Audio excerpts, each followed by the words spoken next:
to buy NVIDIA's H200 artificial intelligence chips. Reuters reported ByteDance, Alibaba and Tencent have been approved to purchase more than 400,000 H200 chips in total, with other firms now joining a queue for subsequent approvals.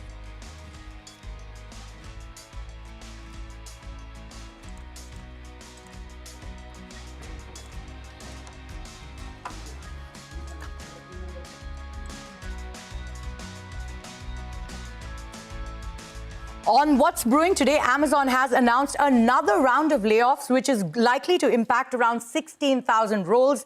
This is the second round of layoffs after the company let go of 14,000 employees in October last year. Shilpa Ranipeta joins us now with all of those details. Shilpa, another round of layoffs there for Amazon. Well, you're right, 16,000 roles, that is what will be eliminated, and that will take the total layoffs to 30,000 in just 4 months since October 2025. Now, Beth Galetti, who basically heads HR for Amazon, said in a communication today to employees that most of the employees, especially the US-based ones, will be given 90 days to look for another role within the company, and if they're not able to find one or they choose not to look for one, then they will be given transition support like outplacement, insurance, etc. Now, the reasoning too is the same. They've been told that this is to reduce layers and cut bureaucracy. Remember, this follows an internal email that was sent prematurely a day ago and then cancelled that gave employees an indication that job cuts are imminent at Amazon. Now, what we're given to understand is that in terms of teams, it's mostly AWS that will see the most amount of cuts. And within that, the global sales, Bedrock, the WWSO team, and also the retail and HR and Alexa divisions apart from that will also be impacted.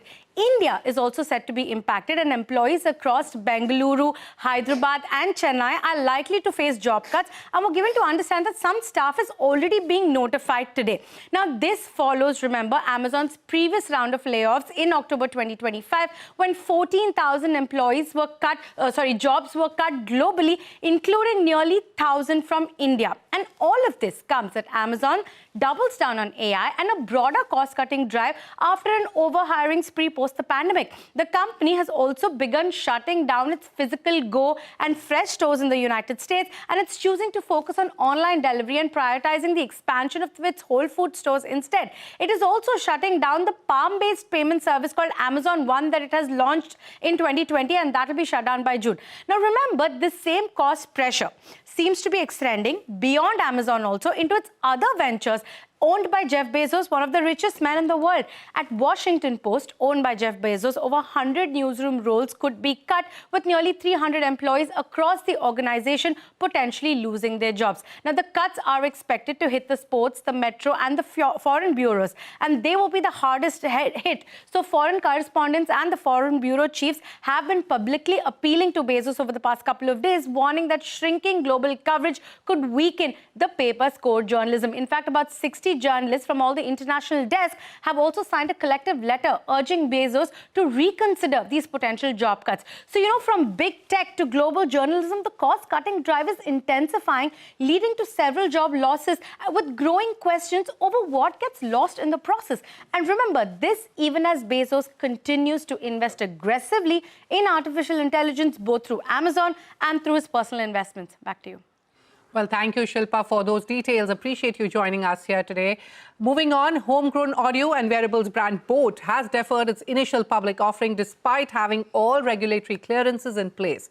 We learned from sources that the firm is reassessing market conditions and internal preparedness. Now, remember, analysts had flagged concerns over leadership exits, financial mismatches and valuation pressures. This was the startup's second attempt at going public. Rachna Dhanrajani is here with all of the details. Rachna, is this a deja vu moment for boAt?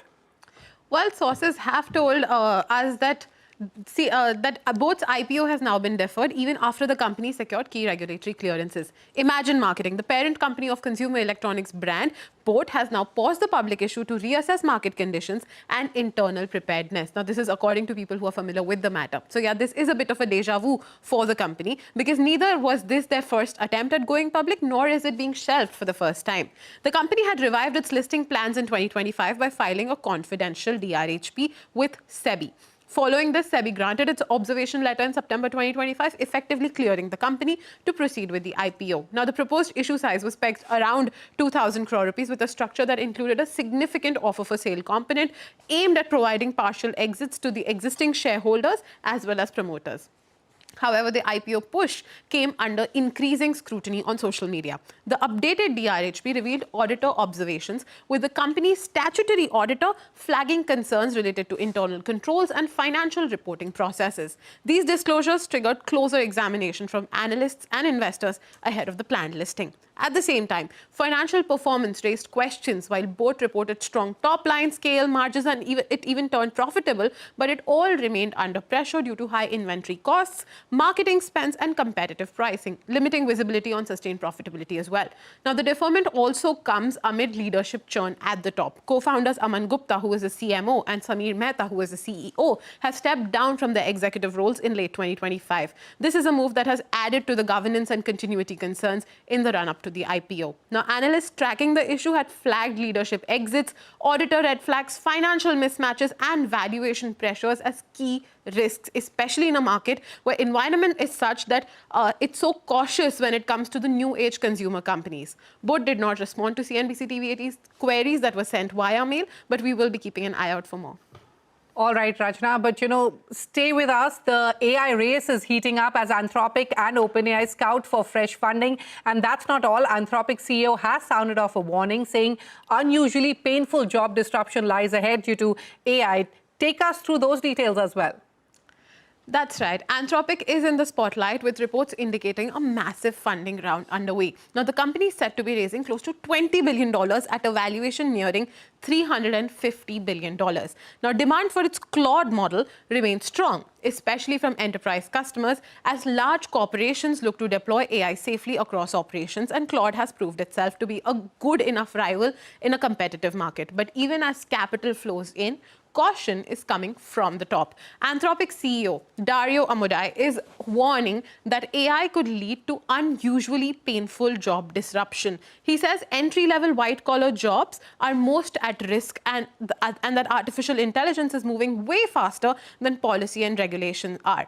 This is a rare moment where an AI CEO is openly flagging social consequences, even as investment keeps accelerating. From caution to scale, the focus also shifts to OpenAI, because as per reports, OpenAI is in talks with SoftBank for another funding round that could go up to $30 billion.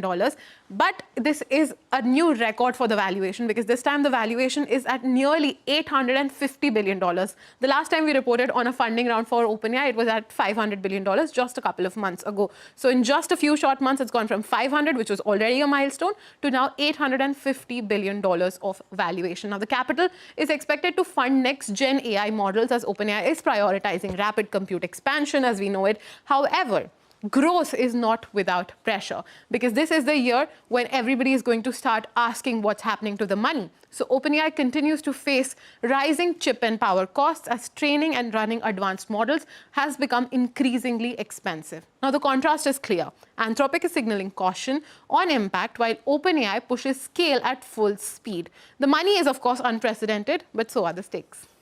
Absolutely. Thank you so much for taking us through all of those details, Rachna. But moving on now, assisted wealth management is emerging as the next big theme in India's investing journey, and AssetPlus is betting big on that shift. The digital assisted wealth platform has raised 175 crore rupees in a funding round that was led by Nexus Venture Partners, alongside existing investors, with over 18,000 mutual fund distributors on its platform, managing over 7,250 crore rupees in assets and a monthly SIP book of 125 crore rupees.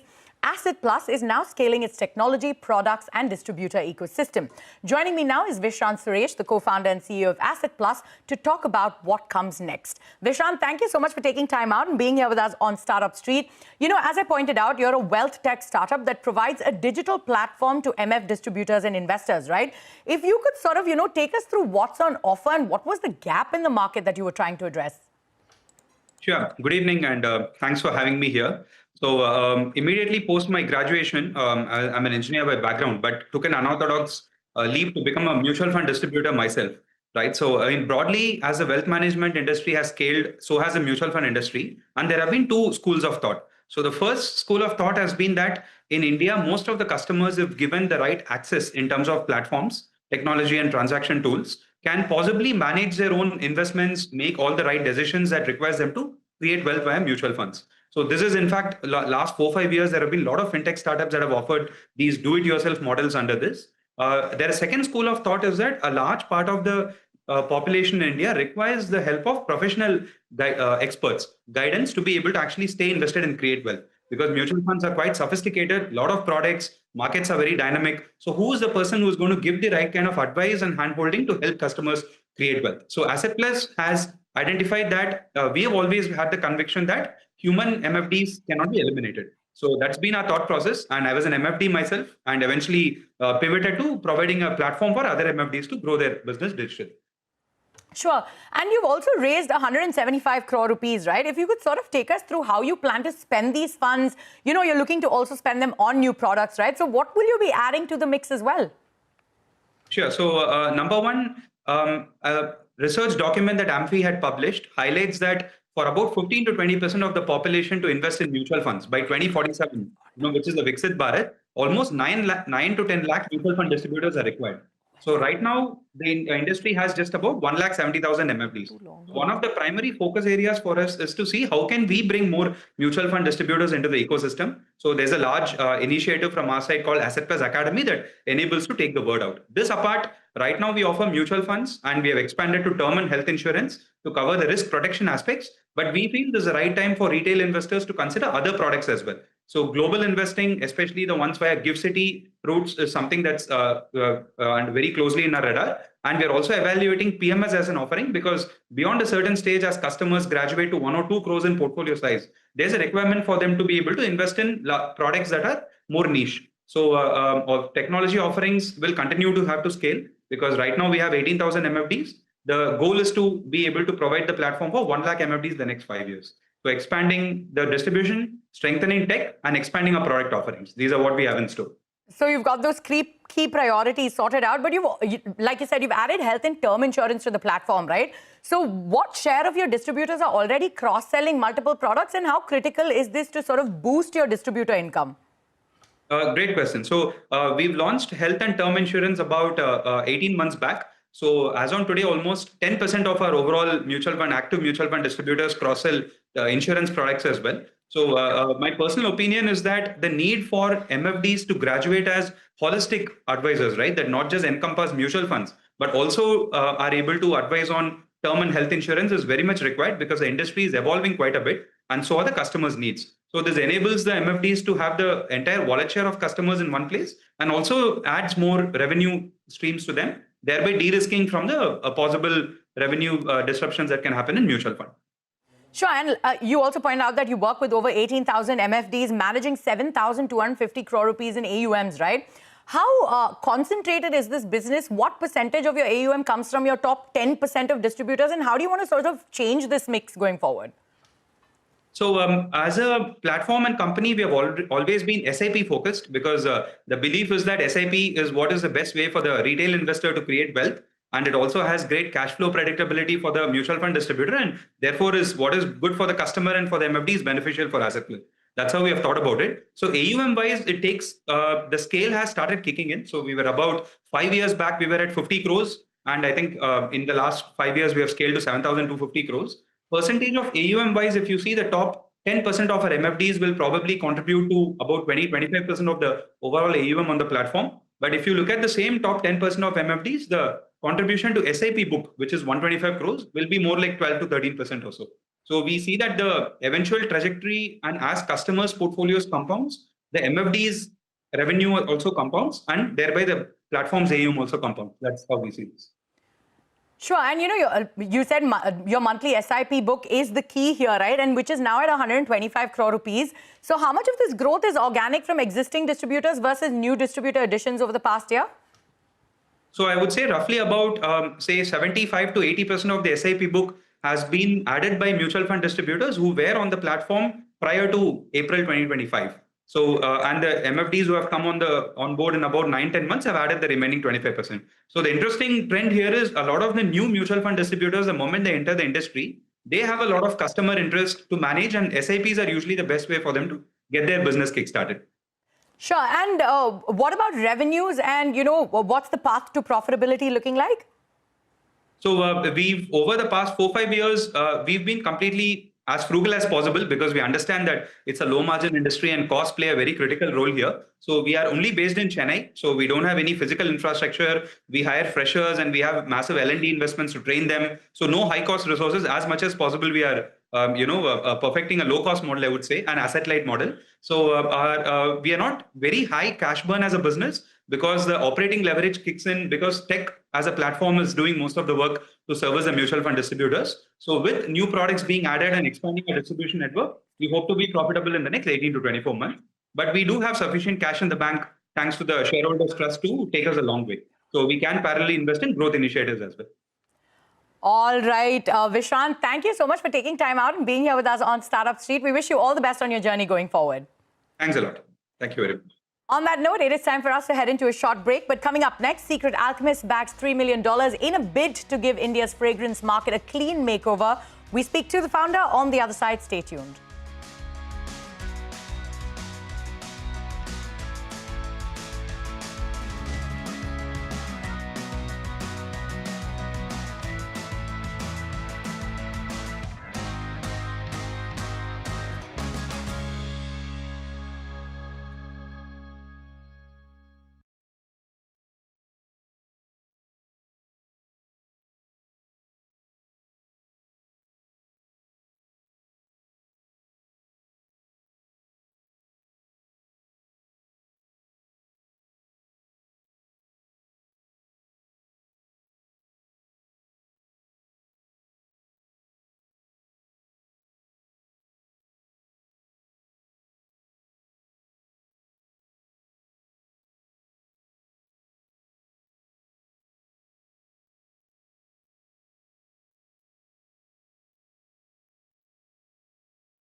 Welcome back to Startup Street. India's fragrance market is getting a clean makeover. Clean perfume brand Secret Alchemist has raised $3 million in a seed funding round led by Unilever Ventures with participation from DSG Consumer Partners. The startup is betting big on ingredient-led, transparent and wellness-inspired fragrances at a time when clean has become the global baseline in beauty and is now making its way into perfumery. So how big is this opportunity, and can an India-first brand take on global players? Joining me now is Akash Walia, the co-founder of Secret Alchemist. Akash, welcome to Startup Street. Clean beauty, like I mentioned earlier, is now mainstream globally, but fragrance is still catching up. What makes India ready for clean perfumes now? And also, Secret Alchemist started with aromatherapy-led wellness solutions. So what drove the shift to becoming a fragrance-first lifestyle brand? Firstly, very good, very good evening.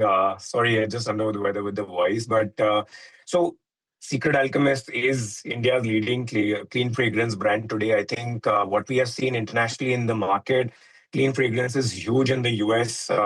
Clean skincare is table stakes in India, and I think with that, clean fragrance is going to be the new normal in 1 year's time. And Secret Alchemist is right there leading this wave of change. We were always an aromatherapy brand, and we still are. In fact, clean fragrance is nothing but a subcategory of aromatherapy itself. So, aromatherapy is, very simply put, the art of mixing essential oils together. And clean fragrances have almost 25% of high-grade essential oils in them, along with green alcohol, which makes them clean. And I think that's where we were able to successfully pivot towards a more aromatherapy-based lifestyle brand. Okay, all right. Akash, Secret Alchemist is backed by celebrity co-founder Samantha Ruth Prabhu. Tell us, how does her involvement help build trust faster in a category like fragrance where scent and emotion matter deeply? Also, if you could take us to the current sales and business growth numbers you're seeing right now. Sure. So, to begin with, of course, Samantha's alignment with the brand is very, very organic.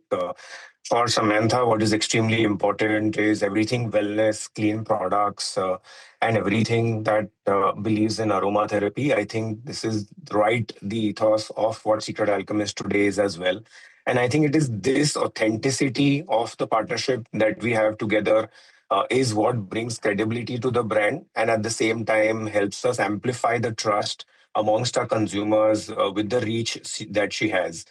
So I think that's been very crucial standpoint for us when building the brand along with her as well.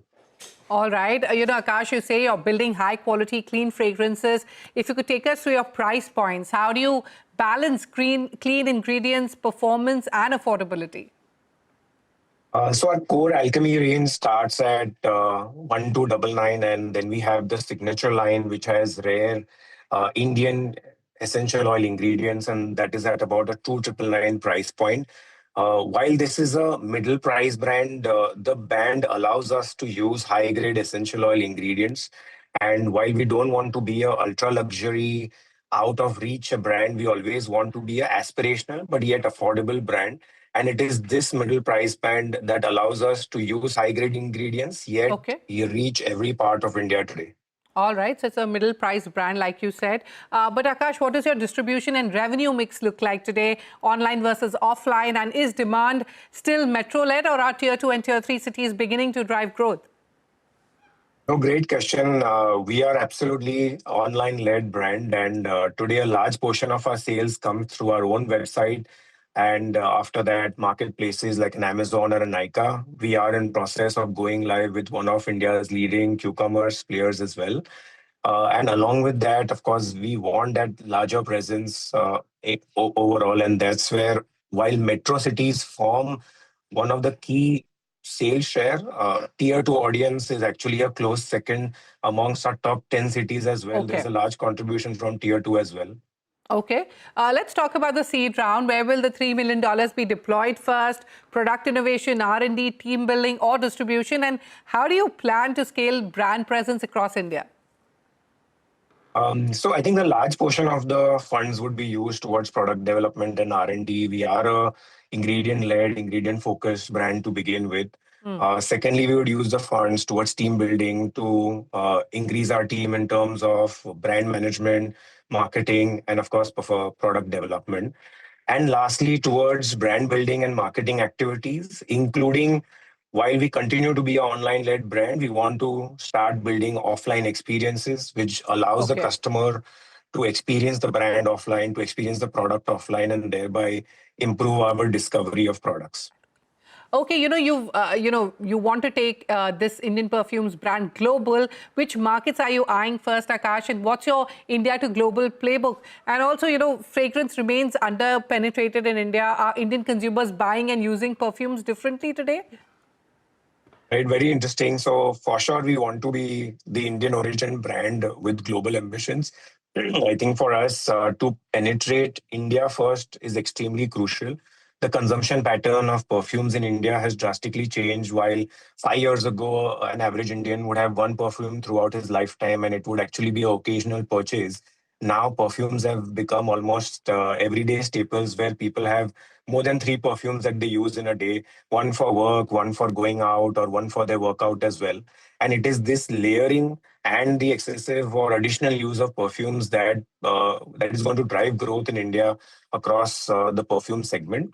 And with that, we want to penetrate international markets that already resonate for Indian brands, specifically a UAE or some parts of Europe, that Okay. also values the ingredients that go into a fragrance and values fragrance as a category itself. So I think that will be one of the first few markets that we'll go for.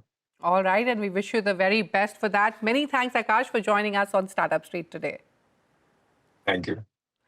And with that, it's a wrap on this edition of Startup Street. For more news and updates coming up on the other side. Stay tuned to CNBC TV18.